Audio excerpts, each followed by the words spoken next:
Dear student, আমি তোমাদের প্রদীপ sir. আমার ইউটিউব চ্যানেলে তোমাদেরকে আমি স্বাগত জানাই। আজকে আমি উপস্থিত হয়েছি উচ্চ মাধ্যমিকের ছাত্রছাত্রীদের জন্য একটি ভিডিও নিয়ে। তোমরা সকলেই অবগত রয়েছো, আমি উচ্চ মাধ্যমিকের যে এবিটিএ টেস্ট পেপারটি বেরিয়েছে সেই টেস্ট পেপারটি তোমাদেরকে ধাপে ধাপে কমপ্লিট করে দিচ্ছি। আমি আজকে পরবর্তী একটি পেজ নিয়ে তোমাদের সঙ্গে আলোচনা করব, তাই তোমরা ভিডিওটি সম্পূর্ণ দেখো, তাহলে দেখবে তোমাদের অনেক কাজে লাগবে। এবং তোমাদের কাছে আমার অনুরোধ রইল, এই চ্যানেলটিকে তোমরা সাবস্ক্রাইব করবে এবং বেল অপশানটি ক্লিক করবে, যাতে আমরা কোনো নতুন ভিডিও দিলে তোমরা তার নোটিফিকেশান পেতে পারো। এবং এই চ্যানেলটি তোমাদের যদি কাজে লেগে থাকে তাহলে এই চ্যানেলটি সাবস্ক্রাইব করে বন্ধু বান্ধবদের সঙ্গে ভিডিওটি শেয়ার করো, তাহলে আমার নতুন ভিডিও তৈরি করতে অনেক উৎসাহিত অনুভূত হবে এবং আমি তোমাদেরকে আরও নতুন নতুন ভিডিও উপহার দিতে পারবো। প্রথম প্রশ্ন ছিল, আধুনিক ভূগোলের জনক কাকে বলা হয়? এর উত্তর হবে আলেকজান্ডার ভন হামবোল্ড। দ্বিতীয় প্রশ্ন ছিল বিবৃতি 1-এ, পৃথিবীর সমস্ত মহাদেশীয় ভূখণ্ড আফ্রিকাকে বেষ্টন করে এক বিশাল অখণ্ড মহাদেশ রূপে অবস্থান করত, একে প্যানজিয়া বলে। বিবৃতি 2-এ ছিল, দেখো, আটলান্টিক মহাসাগরের দুই তীরবর্তী ভূভাগ বিশেষত দক্ষিণ আমেরিকা ও আফ্রিকার উপকূলকে খাঁজে খাঁজে জোড়া লাগানো যায়। এটির উত্তর হবে, দেখো, দুটি বিবৃতি সঠিক এবং বিবৃতি 2 বিবৃতি এর সঠিক ব্যাখ্যা। তারপরে দেখো, পরের প্রশ্ন ছিল 3-এর দাগে, দেখো, আবহবিকারের ফলে সৃষ্ট শিলাচূর্ণ কেবল মাধ্যাকর্ষণ শক্তির প্রভাবে পুঞ্জিত আকারে নিচের দিকে নেমে আসাকে কি বলে? এটি হয় পুঞ্জিত ক্ষয়। তারপরে দেখো, 4-এর দাগে রয়েছে, হিমবাহ পর্বতের খাড়া ঢালের মধ্য দিয়ে নিচে নামার সময় বরফাবৃত পর্বতগাত্র এবং হিমবাহের মধ্যে যে ফাঁকের সৃষ্টি হয় তাকে কি বলে? এটি হবে বাকসুন্ড। আর যদি দুটোর মধ্যে না বলে একটার মধ্যে বলতো, অর্থাৎ পর্বতগাত্রের মধ্যে বা হিমবাহের মধ্যে যে ফাটলের সৃষ্টি হয় তাকে কি বলে, তখন তোমরা করতে ক্রেভাস। আর এটা যেহেতু বলছে পর্বতগাত্র এবং হিমবাহের মধ্যে, তাই হবে বাকসুন্ড। তারপরে দেখো, চুনাপাথরের গুহার মধ্যে স্ট্যালাকটাইট ও স্ট্যালাগমাইট একসঙ্গে যুক্ত হয় তাকে কি বলে? এটি হবে পিলার বা স্তম্ভ। এরপরে দেখো, 6-এর দাগে রয়েছে, নিম্নলিখিত বিকল্পগুলির মধ্যে কাষ্ঠভূমিরূপে সঠিক বিন্যাসটি সাজাও বা সঠিক বিন্যাসটি উল্লেখ করো। দেখো, এটা হবে সিংহোল, তারপর ডোনাইল, তারপর উভালা, তারপরে পলজি। তারপর দেখো, 7-এর দাগের কোশ্চেনটা ছিল, নিচের বিকল্পগুলির মধ্যে অধক্ষেপণের অন্তর্ভুক্ত নয়। দেখো, অপশানগুলো দেওয়া আছে শিশির, কুয়াশা, তুষারপাত, তুহিন। তোমরা মনে রাখবে, শিশির, কুয়াশা, তুহিন তিনটেই কিন্তু অধক্ষেপণ নয়, ঠিক আছে? এই তিনটে অধক্ষেপণ অন্তর্ভুক্ত নয়, তুষারপাতটাই শুধু হবে অধক্ষেপণ। তাই কোশ্চেনটাই ভুল রয়েছে। নিম্নলিখিত বিকল্পগুলির মধ্যে অধক্ষেপণের অন্তর্ভুক্ত নয় বলছে, তিনটেই কিন্তু হবে, শিশির হবে, কুয়াশাও হবে আর তুহিনও হবে। তারপরে দেখো, ভারতবর্ষ সহ দক্ষিণ পূর্ব এশিয়ার দেশগুলিতে মাঝে মাঝে পরিচলন বৃষ্টিপাত হতে দেখা যায় কোন সময়ে? এটি হবে গ্রীষ্মকাল ও বর্ষাকালে। আর মাস যদি বলতে, তখন বলবে তোমরা মে থেকে সেপ্টেম্বর, এই মাস পর্যন্তই প্রধানত তোমার হচ্ছে যে মাঝে মাঝে পরিচলন বৃষ্টিপাত হতে দেখা যায়। দেখো, দক্ষিণ পশ্চিম মৌসুমী বায়ু যে পাহাড়ে বাধা পেয়ে চেরাপুঞ্জির মৌসুমী নামে পৃথিবীর মধ্যে সবচেয়ে বেশি বৃষ্টিপাত ঘটায়, সেটি হবে বিয়ের অপশানটি খাসিয়া পাহাড়। তারপর 10-এর দাগে রয়েছে, দেখো, নিম্নলিখিত বিকল্পগুলির মধ্যে গঠন ও ভূমিরূপগতভাবে সমুদ্র তলদেশের ভূমিরূপের সঠিক পর্যায়ক্রমিক বিন্যাসটি হলো, এটি এর অপশানটি হবে মহীসোপান, তারপরে মহীঢাল, তারপরে গভীর সমুদ্রের সমভূমি, তারপরে সামুদ্রিক শৈলা, তারপরে গভীর সমুদ্রখাত। তারপরে দেখো, 11-এর দাগে রয়েছে, সমুদ্রের জলে যে প্রকারের লবণ সবচেয়ে বেশি থাকে, এটি হবে সোডিয়াম ক্লোরাইড, তারপরে হবে ম্যাগনেসিয়াম ক্লোরাইড। তারপর দেখো, 12-এর দাগের প্রশ্ন রয়েছে, একই অক্ষাংশে অবস্থিত হওয়া সত্ত্বেও আটলান্টিক মহাসাগর অপেক্ষা ভূমধ্যসাগরের জলে লবণতা বেশি হওয়ার কারণ? বলছে, দেখো, অধিক বাষ্পীভবন এবং মিষ্টি জলের স্বল্পতা বা স্বল্প প্রবাহ। তারপর দেখো, 13-এর দাগের প্রশ্ন, সমুদ্রের জলের গড় উষ্ণতা কত? হিসাব মতো সমুদ্রের জলের গড় উষ্ণতা হয় 17.2 ডিগ্রি সেলসিয়াস। যেহেতু এখানে নেই, তোমরা এখানে 27 ডিগ্রি সেলসিয়াসটা করতে পারো। তারপরে দেখো, গভীরতা অনুসারে সামুদ্রিক অবক্ষেপের ক্রম বিন্যাস নিম্নলিখিত বিকল্পগুলির মধ্যে কোনটি ঠিক? এটি এর অপশানটি ঠিক হবে, অর্থাৎ তটদেশীয় সঞ্চয়, তারপরে অগভীর সমুদ্রের সঞ্চয়, তারপরে গভীর সমুদ্রের সঞ্চয়, তারপরে সমুদ্রের গভীরতম অংশের সঞ্চয়।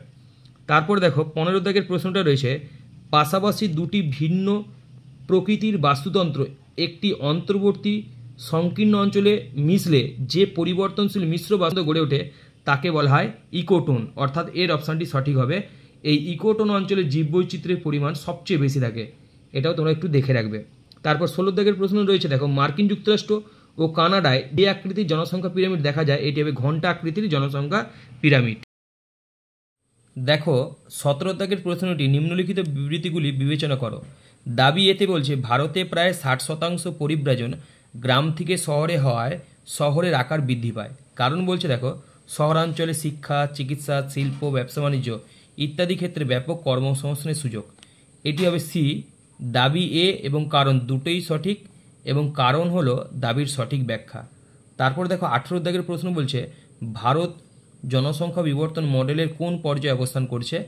আগে আমরা যদিও দ্বিতীয় পর্যায়ে অবস্থান করতাম, বর্তমানে রয়েছে তৃতীয় পর্যায়ে। তারপর রয়েছে দেখো 19 দাগে নিম্নলিখিত বিষয়গুলির মধ্যে গাঙ্গীয় সমভূমি সর্বাধিক জনবসতিপূর্ণ অঞ্চল হিসাবে পরিগণিত হওয়ার সঠিক কারণ নয় বলছে। এটি হবে খনিজ কার্যাবলী। জনসংখ্যা বৃদ্ধি শুধুমাত্র ড্যাশ দ্বারা ঘটে না, এটি হবে ডি এর অপশান। জন্মহার ও মৃত্যুহার দুটোই কমেছে, দুটোই যদি কমে যায় তাহলে জনসংখ্যা বৃদ্ধি পাবে কি করে। তারপর দেখো রয়েছে 21 দাগে সঠিক বিকল্পগুলি চয়ন করো। বিক্ষিপ্ত জনবসতি অবস্থানকে প্রভাবিত করে এমন কিছু কারণ হলো বন্ধুর ভূপ্রকৃতি, প্রতিকূল জলবায়ু, পশুপালন, নিরাপত্তা, এটা হবে এর অপশানটি। তারপর দেখো 22 দাগে রয়েছে জাতীয় রাজধানী যেমন new Delhi, Geneva, Washington DC, London, Moscow, Canberra এগুলো কোন শহরের শ্রেণীভুক্ত, এটা হবে প্রশাসনিক শহর। তারপর 23 দাগে রয়েছে দেখো দুটি রাস্তা যদি সমকোণে মিলিত হয় তখন কি আকৃতির বসতি হয়, তখন এল আকৃতির বসতি হয়, আবার টি আকৃতিরও বসতি হয়।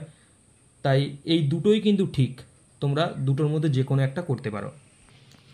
তারপর দেখো 24 দাগের কোশ্চেনটি রয়েছে বাম দিকের সঙ্গে ডান দিক, এটা সাংস্কৃতিক সমস্যা হবে জ্ঞান বিজ্ঞানের সুযোগ কম, সামাজিক সমস্যা হবে ধর্ম, ভাষা, জাতিগত সমস্যা থাকে, অভিবাসনগত সমস্যা হবে বিভিন্ন কারণে অন্যত্র চলে যাওয়া, অর্থনৈতিক সমস্যা হবে জীবিকার বৈচিত্র্য তেমন না থাকা, অর্থাৎ এর অপশানটি সঠিক হবে।